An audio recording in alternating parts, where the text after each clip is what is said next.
Illustration. We have an imaginary semicircular surface of radius r at equilibrium. Equilibrium means net force is 0. We will say F net equal to 0. As shown below, in a liquid of surface tension T, find the force on the curved surface. F net is 0. इसका मतलब जो curved surface पे force लग रहा है, force on the curved surface plus force on the linear surface, this should be 0. अब surface tension की वजह से इस सरफेस पे फोर्स इस तरह से लग रहा होगा रेडियली आउटवर्ड, और लीनियर सरफेस पे फोर्स कुछ इस तरह से लग रहा होगा. ये आपको दिख रहा है.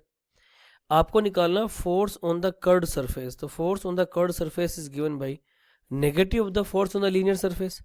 अगर अपने मैग्नीट्यूड वाइज निकाल लें तो it will be given by F of the linear surface पे जो लग रहा है उसका मैग्नीट्यूड. अब लीनियर सरफेस पे फोर्स कितना लगेगा, टी इंटू एल. टी की जगह टी, और लेंथ कितनी होगी इसकी, अगर रेडियस हमें गिवन है इसकी कैपिटल आर, तो length of this segment is given by the diameter, that is 2r. So what is the final answer? Final answer will be given bye 2rt या 2tr. अच्छा, आप इसको ऐसे भी सोच सकते थे कि सपोज ये आपका सेमी सर्कुलर आर्क है, ठीक है, और इसको आप भूल जाओ स्ट्रेट वायर को, और इसको दो सेगमेंट में डिवाइड कर लो, ऊपर और नीचे. अब थीटा एंगल पे एक मैं कोई एलिमेंट लेता हूँ जो एंगल बना रहा है मेरा है डी थीटा, ठीक है.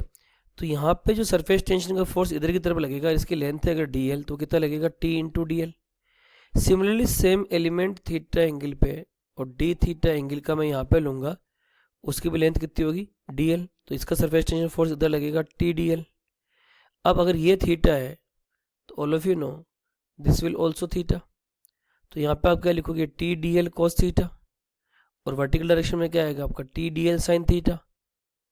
सिमिलरली नीचे वाले एलिमेंट पे भी आप D L cos theta D L sine theta लिखोगे.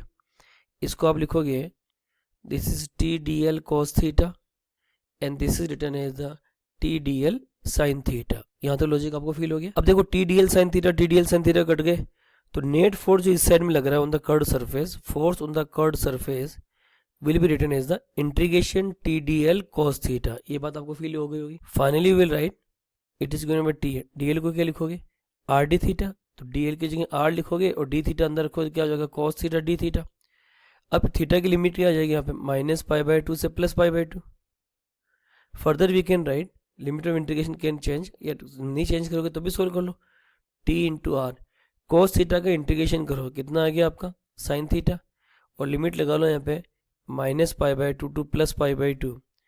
Ultimately it is given by 2r. Sin π/2 is 1 minus sin -π/2 is -1. तो minus minus is +1. Ultimately you will get 2tr. तो इंटीग्रेशन मेथड से भी कैलकुलेट करोगे तो आंसर कितना आ जाएगा, 2rt.